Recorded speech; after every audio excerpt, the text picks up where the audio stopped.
जब तक था दम में दम न दबे आसमां से हम, बेदम हुए तो आज जमीन ने दबा दिया। मैं लबे शिकवा को सी लेता हूँ, चंद घड़ियां हैं यूं ही जी लेता हूँ, मगर एक बार समझ लेता हूँ जिसे दोस्त का हाथ, फिर उस हाथ से जहर भी पी लेता हूँ।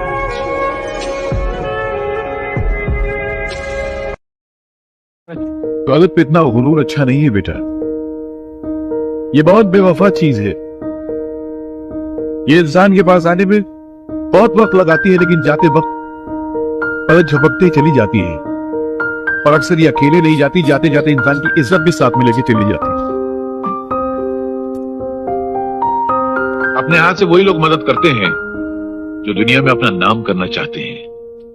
दूसरे बुलाकर मदद करने से आप सामने वाले की गरीबी का अपमान करते हैं, उसे एहसास दिलाते हैं कि वो गरीब है, मोहताज है, मुफलिस है। और तीसरी बात जो मेरे पिताजी ने कही थी कि अगर इस दुनिया में किसी की सीधे हाथ से मदद करो तो इस उल्टे हाथ को पता नहीं चलना चाहिए कि सीधे हाथ ने क्या किया। इस दुनिया में इंसान का सबसे बड़ा दोस्त कौन है? दुख। इस दुख को इंसान से इतनी मोहब्बत होती है कि हर घड़ी इंसान के सीने से चिमटा हुआ रहना चाहता है। ये वही दुख है जो कभी रोटी का दुख बनकर आता है, कभी नौकरी का दुख बनकर आता है, कभी बीवी का दुख बनकर आता है, तो कभी औलाद का दुख बनकर आता है। एक अकेला दुख है जो चेहरे बदल बदल कर इंसान के सीने से चिमटा हुआ रहना चाहता है, मगर इंसान इतना बेवकूफ है कि उस वफादार दोस्त को ठुकरा कर बेवफा सुख की तलाश में भटकता रहता है। आपके पास तो हर सवाल का जवाब मौजूद है। बहुत जरूरी है। इस दुनिया में जिस इंसान के पास हर सवाल का जवाब नहीं होता है, कभी कभी उसकी अपनी जिंदगी सवाल बन जाया करती है। बुजुर्गों का कहना है कि पसीना और खून का बहुत नजदीक का रिश्ता होता है। जवानी में ईमानदारी से पसीना बहाओगे तो बुढ़ापे में अपना खून अपने से ईमानदारी करेगा, और फिर वो रगों में बहने वाला खून हो या औलाद बनकर सहारा देने वाला खून हो। बिल्कुल सही कह रहे उस्मान सेठ, पर क्या करें, हम जैसे कमजोर लोगों की जब खून में गर्मी होती है तो ईमान ठंडा हो जाता है, और जब खून ठंडा होता है तो अरमानों की दुनिया में आग लग चुकी होती है। चलता हूं सेठ, बहुत काम बाकी है। मेरे सारे अधिकार खत्म हो गए, अपनी जो संपत्ति वो टूट गई बेटा। आज के बाद मैं तेरे दर पे कभी नहीं आऊंगा, कोई अधिकार नहीं जताऊंगा।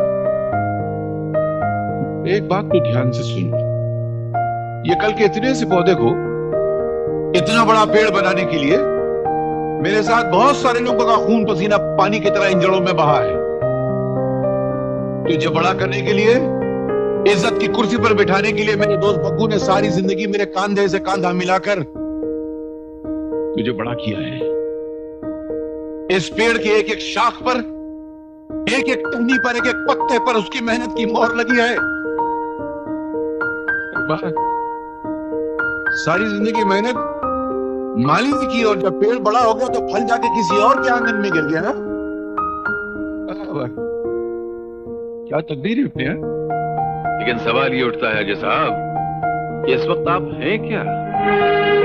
आप हैं क्या जो इश्क और शादी के चक्कर में गिरफ्तार हो गए, और फिर शादी के बाद अपनी पत्नी को खिलाएंगे क्या इश्क की रोटी?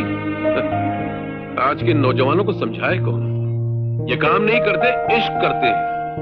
बेटे पहले कुछ बनो, उसके बाद पति बनो। अगर आज स्कूल में पढ़ी हुई उस लकड़हारे की कहानी याद आ गई सर, जो अक्सर लोगों को बेवकूफ बनाने के लिए चिल्लाया करता था, शेर आया शेर आया, वो सारा गांव उसकी मदद को दौड़ पड़ता था, और वह कोई शेर नहीं होता था। एक दिन सचमुच का शेर आया, उसने तो बहुत चिल्लाया कि शेर आया, मगर उसकी मदद को तब कोई नहीं आया। ये हाल मेरा भी है सर। कल तक मैं झूठ बोलता था तो सारा जमाना विश्वास करता था, और आज मैं सच बोल रहा हूँ तो एक भी इंसान विश्वास नहीं कर रहा है। हालांकि शेर बनकर मुझे खा रहा है, मगर जमाना मेरी हालत पे मुस्कुरा रहा है। तस्वीर की एक बात याद रखना, जिंदगी का अगर सही रिस्क उठाना है ना, मौत से खेल। सच में हंसते हो तो सच में कह लगाओ, जिंदगी का अंदाज बदल जाएगा। बेटे, जिंदा है वो लोग जो मौत से टकराते हैं, मुर्दों से पत्थर है वो लोग जो मौत से टकराते हैं। ठोकर मारा, दुख तो बेवफा है, चंद दिनों के लिए आता चला जाता है। दुख अपना साथी है। इस दौलत के आ जाने के बाद तू नाच रहा है ना, उस दौलत से तू महल खरीद सकता है, गाड़ियां खरीद सकता है, चापलूसी करने वाले दोस्त खरीद सकता है, मगर गालियों में दुआएं देने वाला ये बाप नहीं खरीद सकता। जिस बाप की 4 जवान बेटियां बिन ब्याहे घर में बैठी रहे, उस बाप की मिसाल उस लाश की तरह होती है जिसको न जलाया जा सकता है न दफनाया जा सकता है। और इस दुख की आग में मैं बहुत जलाऊं बेटा, बहुत जलाऊं। साला इस संसार में कौन भिखारी नहीं है? सब भिखारी हैं। हम पेट के भूखे हैं, रोटी के पीछे भागते हैं, इसलिए रोटी की भिखारी हैं। ये साले दौलत के चाहने वाले दौलत के भूखे हैं, इसलिए दौलत के पीछे भागते हैं, दौलत के भिखारी हैं। ये कुर्सी को चाहने वाले वोटों के पीछे भागते हैं, क्योंकि ये वोटों के भिखारी है। अपने मन से देखो तो इस संसार में हर इंसान हर घड़ी किसी न किसी चीज के पीछे भागता रहता है। हर इंसान किसी न किसी चीज का भिखारी है। इसका फिक्र है कि कोई भिखारी जिसकी तकलीफ अच्छी होती है वो अच्छाई बटोर लेता है, और जिसकी तकलीफ खराब होती है वो बुराई बटोर लेता है। अम्मा, तुझे भी सुबह सुबह यही घर मिलता है मांगने को? कहीं और जाके भीख नहीं मांग सकता था? निकम्मे पेटू।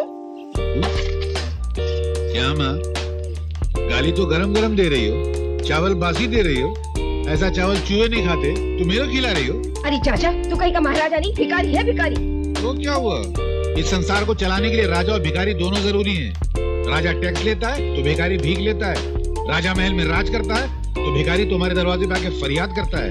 राजा इंसाफ करता है तो भिखारी बासी खाना साफ करता है। तुम्हारे दरवाजे पे आके अगर मैं भीख मांगता हूँ ना, तो तुम मेरे पे एहसान नहीं करती हो, मैं एहसान करता हूँ, मालूम? हाँ तो जा, बैठ जा। Thank you. अरे झटका क्यों खा गए? मेरी ब्यूटी से जल गए क्या? अबे डामर, मेरी बराबरी में आकर बैठता है। जानता है तुझ में और मुझ में कितना फर्क है? जानता हूँ ना। हाँ फिर? मुझे भीख मांगने के लिए दर दर पे जाना पड़ता है, आपको घर में बैठे ही भीख मिल जाती है। क्या बोला? नहीं, मैं नहीं बोलता हूँ। फिर? सारा जमाना यही कहता है। आजकल तो स्कूल में बच्चों को भी यही पढ़ाया जा रहा है। नहीं, मेरे कपड़े खराब हो जाएंगे, पिछले महीने पहने मैंने। भिखारी की तरह नीचे बैठ, चल। पायल कहीं का। सच कहा है किसी ने। क्या? जिंदगी एक तराजू की तरह है, जो वजनी है वो नीचे चले जाते हैं, जो हल्के हैं वो ऊपर चले जाते हैं। बकवास बंद कर, चल शो कर। कितना कमाया, कितना कमाया? आपसे तो ज्यादा कमा लेता हूँ। एक दिन तुझे इतना मारूंगा ना कि तू अम्मा बाबा पुकारना भूल जाएगा। क्या पुकारना भूल जाएगा? अम्मा बाबा। अभी रोटी नहीं पक्की, बाद में आना बाबा। नहीं भाई, मैं भीख नहीं मांग रहा हूँ, ये भीख मांगने की प्रैक्टिस कर रहे हैं। गुरु, तुम्हारी आवाज बहुत अच्छी, चलो ना कल से साथ में भीख मांगते हैं। कहाँ नहीं तो रखी थी। गुरु, तुमने मेरी वो देखी? क्या देखी? देखता नहीं मैं खाना खा रहा हूँ, दूर खड़ा हो जा। मैं कौन सा तुम्हारे खाने के साथ तुम्हारे पेट में जा रहा हूँ? अपनी थाली देख रहा हूँ। तुमने मेरी थाली देखी क्या? थाली? हाँ। तेरी गंदी बदबूदार भिखारी की थाली मैं देखूं? बहुत अच्छे। चोर के घर में चोरी तो सुना था, पर फकीर के झोले में चोरी में पहली मर्तबा देख रहा हूँ। बकवास बंद कर। बकवास नहीं करो, अर्ज कर रहा हूँ। पहले आपको मेरे साये से भी नफरत थी। वो तो आज भी है। भिखारी बनना आपको पसंद नहीं था, तो कौन बनना चाहता है भिखारी? भिखारी साला। तो फिर ये भिखारी की थाली में खाना क्यों खा रहे हो?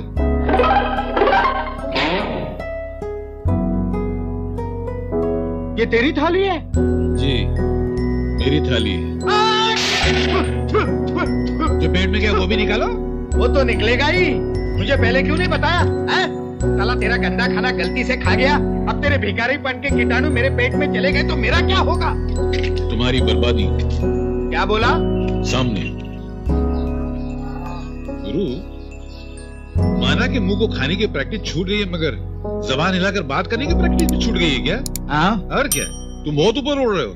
अरे कौवे को ऊपर उड़ना चाहिए, मगर हवाई जहाज के जितना नहीं, वरना ऊपर जाके पर टूट जाएंगे तो चूहा बन के नीचे गटर में गिर के मर जाएगा। क्या मतलब? अरे मतलब